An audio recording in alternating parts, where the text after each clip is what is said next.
ಘಟನೆಗಳಾಗಿದೆ ಅಂದರೆ ಯಾವಾಗಲೂ ನಿಜ ಸಂಗತಿ ಹೊರಗಡೆ ಬಂದೇ ಬರ್ತದೆ. ಈ ಒಂದು ರಾಜೀನಾಮೆ ನಾನು ಕೊಟ್ಟಿದ್ದು ಯಾರ ಒಂದು ವಿರೋಧ ಪಕ್ಷದ ಹೇಳಿಕೆಯಿಂದ ಕೊಡಲಿಲ್ಲ, ಅವರ ಪ್ರತಿಭಟನೆಯಿಂದ ಕೊಡಲಿಲ್ಲ. ನಾನು ನೈತಿಕವಾದ ಹೊಣೆ ಅಂದರೆ ಮಜಿಸ್ಟ್ರೇಟ್ ಯಾವಾಗ ಒಂದು ತನಿಖೆಗೆ ಆದೇಶ ಮಾಡಿದರು ಪೊಲೀಸರು, ನಿಷ್ಪಕ್ಷಪಾತ ತನಿಖೆ ಆಗಲಿ ಎಂಬುದಾಗಿ ನಾನು ರಾಜೀನಾಮೆ ಕೊಟ್ಟಿದ್ದೆ. ಅದಕ್ಕೋಸ್ಕರವಾಗಿ ಎಲ್ಲ ನ್ಯಾಯಯುತವಾಗಿದೆ.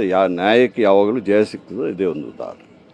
ಜೊತೆಗೆ ಏನಾದರೂ ನೀವು ರಾಜೀನಾಮೆ ಕೊಡ್ಲಿಕ್ಕೆ ಕಾರಣ ಆಗಿದೆ ಏನಾದರೂ ಕಾನ್ಸ್ಪಿರಸಿ ಅಥವಾ ಷಡ್ಯಂತ್ರ ಅಂತ ನಿಮ್ಗೆ ಅನ್ಸುತ್ತೆ? ನಾನು ಯಾವುದಿಲ್ಲ, ನನ್ನ ವೈಯಕ್ತಿಕವಾಗಿ ನೈತಿಕ ಹೊಣೆಯನ್ನು ಹೊತ್ತು.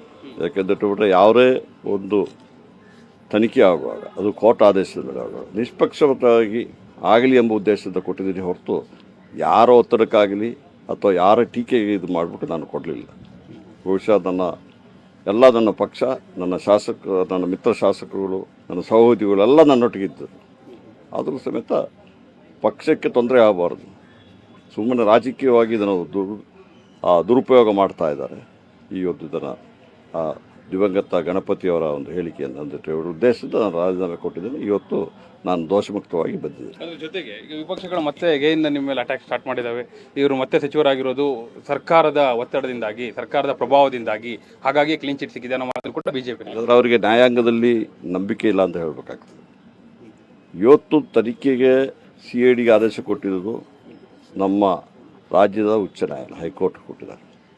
ಅದರ ಪ್ರಕಾರವಾಗಿ ಮ್ಯಾಜಿಸ್ಟ್ರೇಟ್ ಕೋರ್ಟ್ ಅವರು ಎಷ್ಟು ದಿವಸ ಒಳಗಡೆ ತನಿಖೆ ರಿಪೋರ್ಟ್ ಕಳಿಸಿದ್ದು ಅವರು ಹೇಳಿದ್ದಾರೆ. ಅದರ ಪ್ರಕಾರ ಆಗಿದೆ. BJPಯವರಾಗಲಿ ಬೇರೆ ಯಾರೇ ಆಗಿರಲಿ, ಕೊಡಗು ಉಸ್ತುವಾರಿಯನ್ನು ಕೊಟ್ಟರೆ ಜಾರ್ಜ್ ಅವರು ವಹಿಸ್ಕೋತೀರಾ ಆ ಜವಾಬ್ದಾರಿನ? ನೋಡಿ, ನಾನೊಬ್ಬ ಸಾಮಾನ್ಯ ಪಕ್ಷದ ಕಾರ್ಯಕರ್ತ. ನಾನು ಹಲವಾರು ಸತಿ ಹೇಳಿದ್ದೀನಿ, ನಾನು ಪಕ್ಷಕ್ಕೆ ಬಂದಾಗ MLA ಆಗ್ತೀನಿ, ಮಂತ್ರಿ ಆಗ್ತೀನಿ ಬರಲಿಲ್ಲ. ಪಕ್ಷ, ಮುಖ್ಯಮಂತ್ರಿಯವರು ಯಾವುದೇ ಜವಾಬ್ದಾರಿಯನ್ನು ಕೊಟ್ಟರೂ ಸಮೇತ ಅದನ್ನು ಶಿರಸಾವಹಿಸಿ ಕೆಲಸ ಮಾಡಲಿಕ್ಕೆ ಸಿದ್ಧನಿದೆ.